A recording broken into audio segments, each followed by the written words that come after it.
there are fates far worse than death in the mortal realms.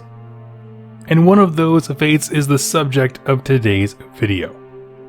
Shadespire is a colossal city located in Shadespire, right in the Desert of Bones. These monolithic towers, high defensive walls, roads, homes, engineering masterpieces. But it is now just a dark reflection of its former glory. And so let's jump into the history of this cursed city. Back in the Age of Myth, and I am assuming that, it's never actually clearly stated when these events happen, Shadespire started as a small outpost in the desert.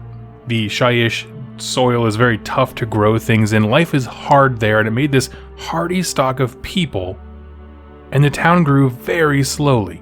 And that was until the rise of a people known as the Cataphragnes and the discovery of shade glass. Now, these Cataphragnes were the Lord Wizards of the city, right? Leadership roles that used magics to serve the citizens. Think arcane engineers melding physical sciences with magic.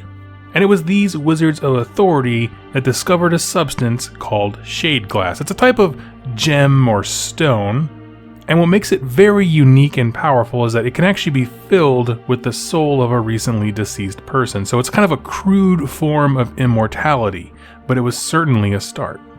These wizards became obsessed with this discovery, crafting shade glass into a myriad of shapes, sizes, and forms. This technology reached its zenith with the invention of the Faneway. So you see, a soul could be captured in almost any piece of shade glass, and it could commune with its followers, the people it left behind, and there was a kind of this way of holding on to people long past their death. But that kind of existence was very isolated, right? They were just trapped in whatever gem they were in. The Faneway, as it's called, is a kind of an arcane network that linked shade glass pieces. It connects and binds all of them together, allowing captured souls to interact with one another. Kind of made a little hub, a gathering place where they could all interact, move around the city, and have some kind of semblance of freedom. A common reference that I've heard multiple times is the mirrors from Harry Potter, the fantasy series, where like the spirits can move in between the different mirrors and kind of just connect each other that way. I don't know much about Harry Potter, but that's kind of something that's been alluded to. Well, this invention, right, first shade glass, but then also the Faneway, set off the greatest technological boom to hit Shyish. Remember, Shyish is not renowned for its craftsmanship or its science, and this city grew at an exponential rate. Merchants poured in with money to get just different parts of shade glass as they could, spreading it everywhere they went. And here's the thing, it's good to have a captured market on immortality. When anyone died, their knowledge and wisdom was not lost, so the civilization benefited from this, right? The population spiked, inventors long since dead continued their research, everything boomed at this exponential rate. The technology had advanced to where even gems within jewelry could connect to the Faneway, and so if you lost a loved one, you could put them in, say, like a wedding ring or a necklace, something like that, and just never lose them forever. In addition, massive golems, like these mechanical constructs, were formed from shade glass, and they put the spirit of loyal soldiers within those to act as these eternal defenders of the city. Watchtowers were erected from it, allowing constant vigil of the borders from like long dead scouts, people who are great at scouting. So they're kind of using this technology in very different ways, both as a consumer item and also a military grade, and just kind of exploring everything that shade glass can offer. It was this renaissance of life, quote unquote, in the realm of death, but sadly, it was not to last. Nagash, Supreme Lord of Undeath, eventually took notice of the city. He didn't care about the rising civilization, he didn't care about the technological boom, whatever. He cared about missing souls. There was a debt to be repaid, and his tithe of souls had been missing. The fools in Shadespire had, in their arrogance, thought they were able to escape the god of death in his own realm. Now, we've covered Nagash in several other videos, but I'm going to put it very simply. You don't cheat him. His punishments are eternal and terrible, and this is the fate worse than death that I mentioned before. And so it was that the god of undeath turned his gaze on the city of Shadespire and the soul thieves living in his midst. Now, it would have been simple enough to kill everyone, tear the Feynway apart, just steal every soul in there, but that wasn't justice to Nagash. Or at least justice enough. Blinking them out of existence would mean that no time was served for this betrayal and injustice, and so Nagash turned the city into a living hell, right? He cursed it to an eternal fate. Now, an idea that we've explored previously on this channel is that of paradoxes. This is most prevalent when we looked at the prison that holds Slaanesh, right? There's the realm of light, Hysh, which is kind of the embodiment of knowledge, enlightenment, revelation, and logic. And then there's the realm of shadow, which is the opposite, right? Full of secrecy, mystery, forgetfulness, illusion. And so when something is placed directly between those two places, things get weird because existence tries to mirror both realms simultaneously. Which is, of course, an utter contradiction. So when Nagash ripped the city from Shyish and set it in there, it's actually not far, relatively speaking, from Slaanesh's prison. Absolute madness ensued. Light and dark came together. Open streets feel cramped. Tight corridors feel so big that you lose your bearings and get very disoriented. Eastbound roads somehow end up west. Staircases that never end and change direction like mid-step. It's the city itself trying to fit into two diametrically opposed realms. Much like the citizens of Shadespire are trying to be both alive and dead by their own creation. Now, I'm going to be honest with you, this is pretty hard to conceptualize. This is the out there fantasy part of Age of Sigmar. The city still exists in this prison, but it is also in Shyish. So imagine, let's say you're in the Shyish desert, right? The desert of bones. You walk up and you see this immaculate city that's just been eroded by time. You're thinking it's full of treasures and you start walking towards it. As you cross the border into that city, it's kind of like you're instantly taking it to this little section of between Ulgu and Hysh, right? And this is how travelers can accidentally enter Shadespire. They're in Shyish, they walk into it, and all of a sudden, it's like that little pocket of the realm of death was just lifted up and put somewhere else. I guess if you're a sci-fi person, you can imagine like there's like a wormhole ring around the city, so walking through it, it's seamless, but all of a sudden you're someplace different. Now, one thing that's important to note here is that doing this action of throwing it into this kind of paradox place, it didn't actually kill the people living there. It just broke them. Living in this strange twilight place drove them to utter madness. Society collapsed as they knew it.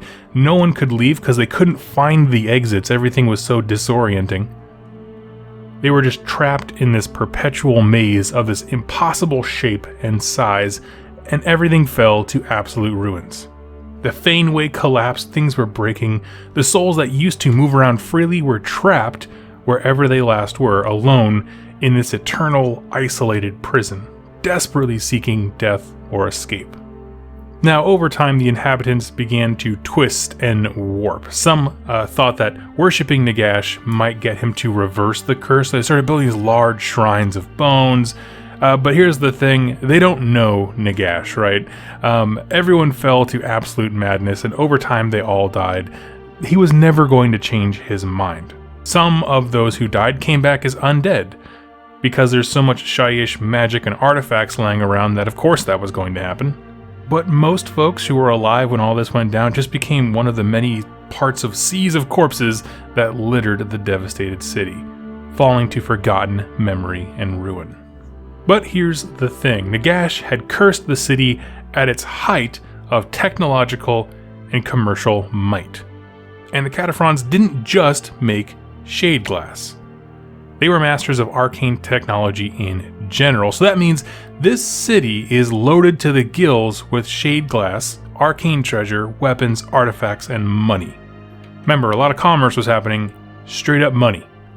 And all of those things become incredibly important as the war for the realms escalated. Now we're fast forwarding more to our current time, and the rumors of Shadespire's history and treasure never truly died. Trading caravans would have seen the city, been like, oh no, something bad happened there, and then report back. Even during the Age of Chaos, this myth of the city kept going.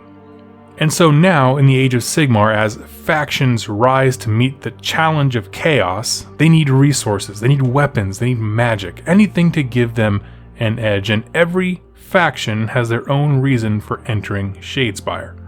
But of course, what they find there is the same hellish existence that broke people, right? A city of madness and danger, traps, screaming souls, false promises of the spirits trapped in Shadeglass trying to get free.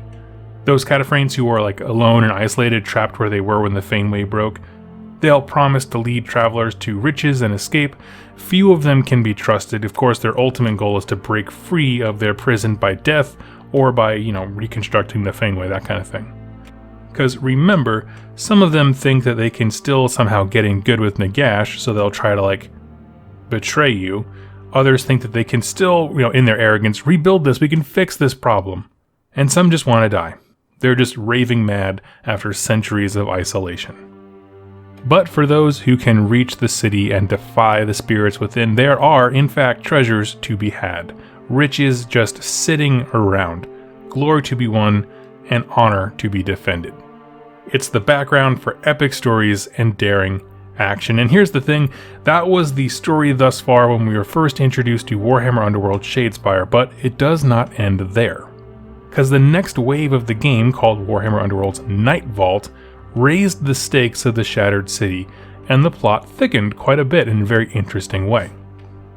We've spoken on this channel a lot about the Necroquake, this kind of world-changing event in the mortal realms where Nagash enacted a ritual that sent a shockwave of magic everywhere. You can see my video on Soul Wars for more detail on that. Well, Shadespire, hanging between the two realms of Hysh and Ulgu, was also affected. Arcane power tore through the streets of the city. The sorcery Nagash used to conceal it pretty much evaporated instantly, and wizards and seers from every realm felt the pull of the powerful magics and artifacts in the city. And in turn, the poor souls who were trapped in Shadespire saw the outside realms for the first time, so close but yet so far, trapped from their little prison. So at this point, the veil has come down, and everyone can now see what's in Shadespire. Kinda, they all sense the power of huge weapons and artifacts and magics and things like that. Well, up till this point, Sigmar had sent in a number of Stormcast troops into Shadespire, which we'll cover in another video. We'll talk about the units who are kind of exploring Shadespire later. But now everyone could see the full extent of what was in the city, and it became a much higher priority. So Sigmar sent in the Sacrosanct Chamber. These are the Stormcast specifically tasked with mastering the arcane, retrieving artifacts and weapons of power, and their sole mission is to work on stabilizing the reforging process. These are powerful warrior monks unleashed into the city, and basically they want to explore what the idea of Shadeglass was, to see if they can use it in the process of reforging to keep Stormcast from degrading as they die. And Nagash did notice this escalation as everyone's trying to find a way into Shadespire to plunder it. He becomes absolutely enraged that his prison was being invaded en masse by many armies, and Nagash decides to turn up the stakes and drive the thieves out. And at this point we learn a little bit more about Shadespire's history, and it's not pretty. It doesn't make them look good. Because everything we were told about Shadespire before this big collapse, right, was great. It was in the Golden Age of technology and commerce. Everyone was happy, they lived long lives, and they lived long afterlives. But that's only partly true. Because wherever there are valuable goods or knowledge, there are thieves. And not just thieves, right, trying to steal that stuff, but dissidents of arcane research. These individuals were seen as obstacles to the unprecedented progress, right, keeping the cataphragms back from their highest potential. And so these people in society were quote-unquote dealt with. They were stored in an underground prison simply called the Nightvault. And it started with just a few, but it quickly grew to thousands, and the prison was expanded upon again and again and again, and it just became this big labyrinth under the city of the worst kind of dungeon. Rumors began to circulate about the terrible things that happened here, right? Starvation, beating, unfit living conditions, no sunlight, isolation.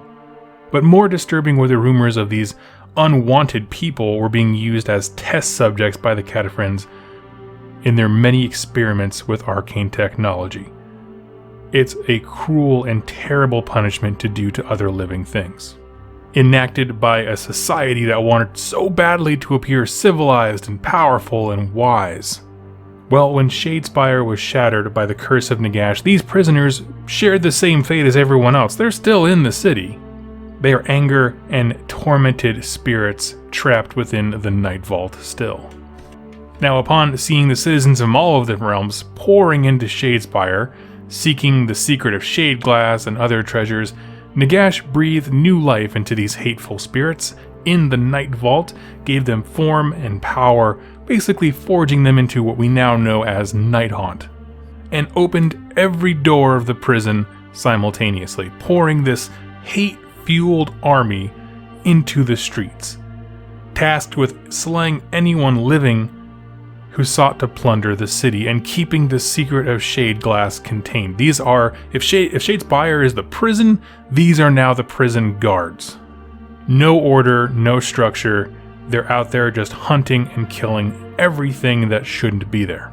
And this escalation is where Shadespire sits now. It's a city ripped from its realm. It's a maze riddled with screaming spirits, untrustworthy souls, bands of Nighthaunt killing everything they see, and madness giving form. It's a prison, a cemetery, a war zone, and a treasure chest all in one. And for the faction who can enter, plunder, and escape with their lives, it's the stone that's going to tip the scales in the favor of their faction within kind of the greater context of the fight for the mortal realms. And that is it for this story of Shadespire. These come directly from basically a few references in the core book, as well as obviously the lore that we get when you play Warhammer Underworld Shadespire and Warhammer Underworld's Nightvault respectively. But within this setting, there are a number of armies that have sent in their troops, right? Their best, their brightest, their toughest, their meanest, all vie for its treasures. And pretty soon, I'm going to do a video covering the very different factions that have all gone in there. It takes a bit of research because it's across multiple battle tomes at this point, but I certainly will get to that. So friends, thank you so much for listening, and tell me, do you enjoy playing Shadespire or Nightvault? Warhammer Underworld, we'll give it the big umbrella name. Either one of those. Do you enjoy that? What do you like about it? And so, if so, leave it in the comments down below, and I'd love to learn more about it. It's a game that I'm very interested in joining in now that I know there's local players, and I actually kind of see them quite regularly. That's very exciting to me, so I'm kind of interested in it, but I'm not sure how far I'll go. So tell me, convince me about Shadespire, and we'll jump in. So thank you all so much for watching, and I'll catch you next time. Happy wargaming.